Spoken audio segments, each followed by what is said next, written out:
మీకు కేసీఆర్ కూడా ఉద్యమ పార్టీ మాది అని చెప్తూ వస్తాడు ఆయన. ఉద్యమం అనేది ఏం చేస్తుందో తెలుసు ఆయనకి. ఉద్యమం ద్వారా ఏం సాధించవచ్చో అర్థమైంది. తాను సాధించాడు. ఆ తర్వాత ఇంకెవరికి ఉద్యమించకూడదు, ఇంకెవడు కూడా ఉద్యమాలు చేయకూడదు, అంటే ఇంకెవరిని పవర్లోకి రానివ్వకూడదు అనుకోవడమే కదా. అవును, ధర్నా చౌక్ పీకేశారు మీరు. అవును, ధర్నా చౌక్ అవసరమే లేదన్నాడు ఆయన. ప్రజలకు ప్రజలు నిరసన తెలియజేయాలి కదా. అవును, నిరసన తెలియజేయటం కూడా కుదరదంటే ఎట్లా? ఒకప్పుడు ఎలా ఉండేది? సెక్రటేరియట్ గేటు ముందే ధర్నాలు చేసేవాళ్ళు. ఏది తెలుగుదేశం పార్టీ కంటే ముందు కాంగ్రెస్ పార్టీ ఉన్న రోజుల నాటి విషయం చెప్తున్నాను. అవును, గేట్లు తోసుకుని లోపలికి వెళ్ళేవాళ్ళు. సెక్రటేరియట్ గేట్లు తోసుకుని లోపలికి వెళ్తున్న సందర్భాలు ఉన్నాయి. ముఖ్యమంత్రి బయటకు వచ్చి మాట్లాడిన చరిత్రలు ఉన్నాయి. చెన్నారెడ్డి కావచ్చు, బ్రహ్మానందరెడ్డి కావచ్చు, వెంగళరావు గారు కావచ్చు, వీళ్ళందరూ బయటకు వచ్చి ఉద్యమం చేస్తున్నటువంటి జనాలలోకి కలిసి మాట్లాడి లోపలికి వెళ్ళారు కదా. ఈవెన్ ఎన్టీ రామారావు కూడా చేశాడు అది. ఎన్టీ రామారావు కూడా బయట ఆందోళన చేస్తుండగా వచ్చి మాట్లాడి వెళ్ళిన సందర్భాలు ఉన్నాయి. కానీ ఆ పరిస్థితి వీళ్ళు ఎందుకు అంటే నియంతృత్వ ధోరణి ముఖ్యమంత్రి అయిన తర్వాత ఇద్దరికి వచ్చిందనే ఆలోచన. ఇద్దరికి వచ్చింది, అయిపోయింది అనేది. రెండోది, ఆయన అక్కడ ప్రతిపక్షాన్ని పక్కకి నెట్టేద్దాం, ప్రతిపక్ష రహిత రాష్ట్రంగా మార్చాలి అనే ఆలోచన కూడా చేశాడు. ఎవరు? జగన్మోహన్ రెడ్డి. ఆ ప్రయత్నం కనిపిస్తుంది, ఆ ధోరణి. అలాగే వీళ్ళు కూడా, అంటే తెలుగుదేశం పార్టీ కూడా ఇప్పుడు ఇక్కడ కాంగ్రెస్ పార్టీ వచ్చింది. అవును, రేవంత్ రెడ్డి అధికారంలోకి వచ్చాడు. రేవంత్ రెడ్డి ఒక కొత్త నాయకుడిగా చూశారు ప్రజలు. అసలు ఇతను ఏం చేస్తాడు అనే ఒక అభిప్రాయం కూడా ఉంది. కానీ అక్కడ పరిస్థితి ఉందా అనేది అనుమానమే. ఇప్పుడు చంద్రబాబు నాయుడు పాత చంద్రబాబు నాయుడే. చంద్రబాబు నాయుడు గతంలో ఏం చేశాడో ప్రజలకు తెలుసు. వాళ్ళ స్మృతి పదంలో నుంచి చెరిగిపోలేదు అది. ఓకే, అవును, తెలిసిందే అది కదా. ఇప్పుడు కొత్త ఇమాజినేషన్ లేదు ఆయన మీద. రేవంత్ రెడ్డి మీద ఇమాజినేషన్ ఉండే అవకాశం ఉంది. ఇతను ఏదో చేస్తాడేమో చూద్దాం, ఒక అవకాశం అనే పరిస్థితి.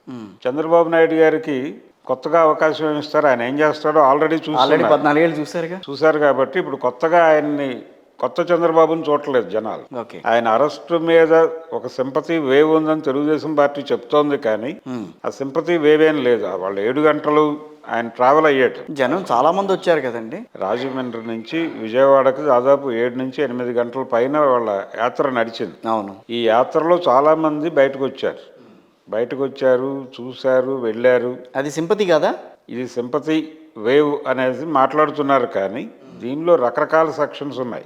అంటే జగన్మోహన్ రెడ్డి మీద రకరకాల కోపాలు ఉన్నటువంటి వాళ్ళు బయటకు వచ్చారు కానీ సీరియస్ గా చంద్రబాబు నాయుడు వెనకాల నడుస్తారా వీళ్ళు అనేది అనుమానం.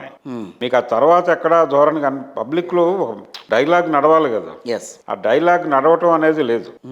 రెండోది, ఎన్టీ రామారావు కూడా ప్రతిపక్షంలోకి వెళ్ళాడు 89 ఎన్నికల్లో ఓడిపోయి. వెళ్ళినప్పుడు ఆయన ఒక పాలసీ పాటించాడు. అప్పుడు యాక్టివ్ అపోజిషన్ అనే పదానికి వ్యతిరేకంగా మాట్లాడాడు ఆయన. యాక్టివ్ అపోజిషన్, ప్రభుత్వం చేసే ప్రతి పనికి మనం అడ్డం పట్టడం అనే ప్రోగ్రాం మనకు వద్దు. ప్రజలు వాళ్ళంతటి వాళ్ళు కనుక ప్రభుత్వ కార్యక్రమాలకు వ్యతిరేకంగా రోడ్డు మీదకి వస్తే వెళ్ళి వాళ్ళకి అండగా నిలబడదాం, అంతవరకే. మిగిలిన టైంలో నేను సినిమాలు చేసుకుంటాను, మీ వ్యాపారాలు మీరు చేసుకోండి అని చెప్పాడు. అందరినీ కూర్చోబెట్టాను. ఎవరూ టెన్షన్ పడద్దు. మళ్ళీ మనం రోజు పనిచేస్తే తప్ప అధికారం రాదు అని అనుకోవద్దు. ప్రజలకు ప్రభుత్వం మీద వ్యతిరేకత వస్తే మనకు అధికారం ఇస్తారు. మనం జనాల్ని రెచ్చగొట్టడం కాదు, లేకపోతే మనం ప్రోగ్రామ్ ఇవ్వటం కాదు. ప్రజలకి ప్రభుత్వం మీద వ్యతిరేకత వచ్చి వాళ్ళు రోడ్డు మీదకి వచ్చినప్పుడు మనం వెళ్ళి వాళ్ళ పక్కన నిలబడాలి. చాలు, ఈ పని చేయగలిగితే మనం గెలుస్తాం అని ఆయన 3 సినిమాలు చేసుకున్నాడు. ఆ గ్యాప్లో చేసుకున్నాడు. ప్రజలు రోడ్డు మీదకి వచ్చిన ప్రతిసారి వెళ్ళి కూర్చున్నాడు అక్కడ. ఆర్టీసీ రేట్లు పెరిగినాయని జనం రోడ్డు మీదకి వస్తే వెళ్ళి కూర్చున్నాడు. బస్ స్టాండ్ల ముందు కూర్చున్నాడు ఆయన. హైకోర్టు బెంచ్ కావాలని లాయర్లు స్ట్రైక్ చేస్తే కూర్చున్నాడు. ఏ సెక్షన్ అయినా కానీ, ఏ సెక్షన్ రోడ్డు మీదకి వచ్చినా వాళ్ళంతటి వాళ్ళు రోడ్డు మీదకి వస్తాయి. మీకు అండగా నేనున్నాను, నేను అధికారంలోకి వస్తే ఈ సమస్య పరిష్కరిస్తాను అని చెప్పడం ద్వారా ఆ సెక్షన్స్ని అట్రాక్ట్ చేశాడు ఆయన. అదొక వ్యూహం. అది ప్రజల మీద ఉన్నటువంటి నమ్మకం. ఇది బుల్డోజ్ చేసుకుంటూ వెళ్లే పద్ధతిలో వెళ్తున్నాడు ఆయన. అంటే వీళ్ళే ప్రోగ్రామ్ డిసైడ్ చేసి ప్రజల్లో లేని అభిప్రాయాలు కూడా వీళ్ళే కల్పించే ప్రయత్నం చేస్తున్నారు. ఇది ప్రమాదం. అందుకని తెలుగుదేశం పార్టీ రేపు రాబోయే ఎన్నికల్లో 24 ఎన్నికల్లో వస్తుందా? 24 ఎన్నికల్లో బలంగా గెలిచేస్తుంది అని చెప్పలేని పరిస్థితి. రకరకాల ప్రయత్నాలు చేస్తున్నారు. అదేంటి ప్రభుత్వ వ్యతిరేకత వాళ్ళకి ఎన్కాష్ అవుతుందని అనుకుంటున్నారు వాళ్ళు. ప్రభుత్వ వ్యతిరేకత అంటే నేను అదే చెప్పింది ఇందాక. తెలంగాణలో రేవంత్ రెడ్డిలో ఒక ప్రత్యామ్నాయం చూశారు. అక్కడ ప్రత్యామ్నాయం కనిపించట్లేదా? పాత చంద్రబాబు నాయుడు కనిపిస్తున్నాడు. లోకేష్ ఉన్నారు కదా. లోకేష్ కూడా చంద్రబాబు నాయుడే మా ముఖ్యమంత్రి అని చెప్పాడు కదా. పవన్ కళ్యాణ్ పవన్ కళ్యాణ్ మీద కూడా ప్రజలకు పూర్తి స్థాయిలో నమ్మకం లేదు, నమ్మకం కలిగించలేదు. కాదు, మీ అనుభవంలో ఒకవేళ ఇట్లాంటి పరిస్థితులు వచ్చినప్పుడు గవర్నమెంట్ నాకు సరిగ్గా నాకు కనెక్ట్ కాలేదని అనుకున్నా కూడా ఓటేసే టైంలో మళ్ళీ వాళ్ళు ఆ గవర్నమెంట్కే ఓటేస్తారా?